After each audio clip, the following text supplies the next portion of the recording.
Now, the reason we're all staying at home is to ease the pressure on the NHS. Well, Brenda, you'll never forget the nurses that stood by your bedside when you weren't terribly well at all. I mean, tell us about that time and just the love and admiration you have for those people, Brenda. Well, my NHS hero is a lovely man called Paul Durnford, and he was the first person I met on my first day of chemotherapy at Charing Cross Hospital, and thankfully, luckily for me, he was the same carer nurse that I had all the way through my 6 months of chemo, and it wasn't anything. It's literally the first time I met him. He had this beautiful smile on his face, and that made me not get nervous about what I was about to face with the chemotherapy. And every time I came in for my treatment, he'd always have a smile on his face. And I know that he was going through so many different hard times because, you know, obviously dealing with so many different cancer patients in different stages. But for me, he really helped to just keep me smiling, keep me positive, and kind of not make me think about the fact that I was having a lot of chemicals pushed into my body, and I couldn't do much to help. Every time I come for my chemo appointment, I'd go and get him a coffee. I'd ask him what his favourite coffee was, and I'd bring him up a coffee. It's not much, but it was just a little something. And at the end of when my chemo finished, I got him a card. I got a card for all of the nurses, and I'd bring in some donuts and some cakes and things. And it was quite nice. He knew that I was into music and in the entertainment side, and he put music on for me so that I could sit there and be boogieing away while I'm having all sorts of chemicals pumped into my body. So for me, he's my NHS hero, and I did message him last week to see how he was doing through all of this, because I know it's not easy for anybody, but you know, cancer patients that don't know if they're going to get any treatment or if my appointment for next week has been postponed, so I'm just waiting to see when I've got to go to do my next checkup. But Paul Durnford, he's absolutely a wonderful man, and everybody on the NHS and everybody in that chemotherapy unit, I just have so much thanks and appreciation and love for. And you know, I just want them to keep on doing what they're doing and try and keep smiling, keep positive as you can, because it's just hard times. Well, we love you, Paul, and as you say, it's the little things. Brenda, you must have seen a lot of that, Nadia. I mean, it was 15 years at City Hospital, wasn't it, sort of behind the scenes and following the workings of the NHS.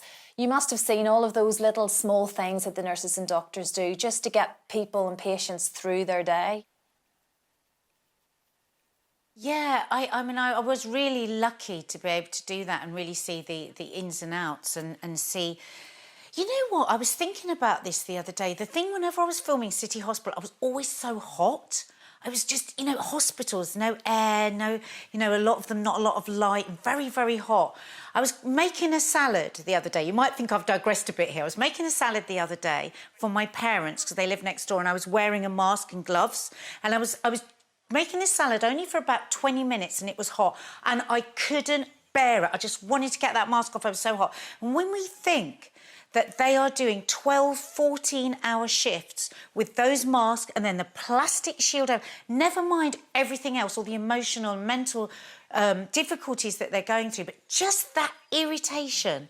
And that was the thing that always struck me when I was working in the hospital, how there's no mind for that. They're just so focused on what they're doing. And you know, I have a very particular NHS hero at the moment, and that's a doctor called Raphael Dalkowski. Please, I hope I've got that right. My dad, very luckily, just by the skin of his teeth, 2 days before lockdown, sorry, just a minute, had his heart operation. And you know, my dad tells me there was a team of 10 doctors that there he is. Oh, bless him. 10 doctors that were discussing, that's our NHS, 10 doctors discussing one man's heart operation. You know, and it was a bit more complicated than they thought it would be, so he had to go into post-operative ICU. I mean, luckily, he walked out the next day, and now my dad said he feels 10 years younger. You know, 2.5-hour operation to put the stents in.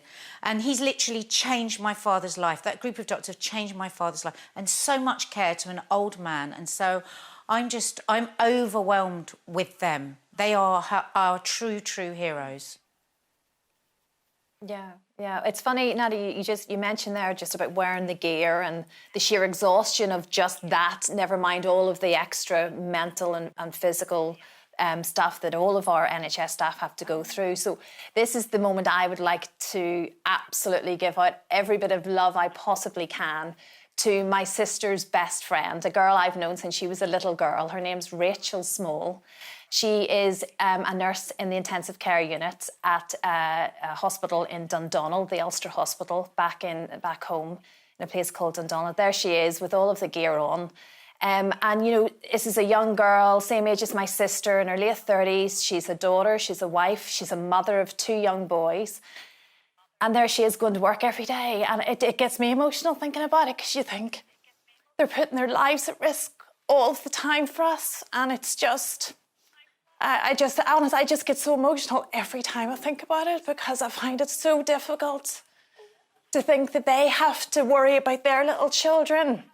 And yet all I have to do is stay inside my house. And it puts it all into perspective. And I told her I wasn't going to cry today, and here I am doing it. Take over, Stacey. Oh, God. I don't know if I'm equipped to take over, Christine. Oh, God. Do you know what? I love you so much, Chris. I love you all girls so much. I don't know if there's ever, like, one NHS hero that I could even possibly thank. I feel exactly the same as you, Christine. I just feel like it's a privilege to be in lockdown and have to stay at home with my family, knowing that there are people out there who are absolutely putting their entire lives on the line, sacrificing everything to make sure that everybody gets through this awful situation. I'm definitely thinking a lot about my midwife when I had Rex just recently, and the amount that we were in and out of hospital and what that would be like now. I know a lot of women giving birth at the moment are really struggling because they might not necessarily be able to take anyone in with them or a birthing partner. And I just think it must be such a scary time for patients and for nurses, midwives, doctors, everyone working in the hospital. And I just think these people are just incredible. And we throw around, you know, heroes and words like that. And I do think that these people just sacrifice everything and are so selfless. And I don't even know where to begin. It almost makes me feel guilty that I would even have a moment in isolation where I'm like, oh, I don't know what to do today, or I feel a bit down, or I miss my mum, when the reality is that there's people, and not just in the NHS, across the board of key workers, there's people out there literally risking their lives, unable to see their families, just giving up everything to save the rest of the world. I just find it incredible. It is so overwhelming. I love our NHS so much. Yeah, it's a very, very special organisation, and just it's sheer bravery at this stage, I think, to be part of it, because, like we say, you're risking everything, and like my friend Rachel, you still have to go home at night time and feed your little boys, so it's certainly not easy. I mean, so many of you getting in touch with such lovely stories and wanting to thank so many of our NHS heroes. Anne has written in to say our beautiful granddaughter Jasmine turned 21 on Monday, and she's a nurse working on the front line. She wasn't able to go home and celebrate as her mum is classed as vulnerable. We're so proud of this young lady for what she is doing right now. We love her so much. That's Jasmine coming in from Anne. Katie has been in touch to say a nurse met me yesterday on her break to take some items to my mum in hospital. It meant a lot as she didn't have to do it. I'm so grateful. Thank you so much, Nurse Louise. Louise, thank you for that. Thank you, Katie, for writing in. Karen has said Hilary is a carer in an old folks' home in Coleraine, back in my part of the world. Apart from all her normal duties, she makes sure that we get to speak to Granny Lily every week. Hilary is a star, and we will never forget her kindness. And Joy has said health workers have been absolutely wonderful, but there's also workers like our police, our transport workers, power station workers, delivery drivers, and all the people without whom our country would have collapsed. Well done, everybody, and thank you. Much respect. And hear, Joy. That's exactly it. Everyone on the front line right now, we just cannot thank you enough.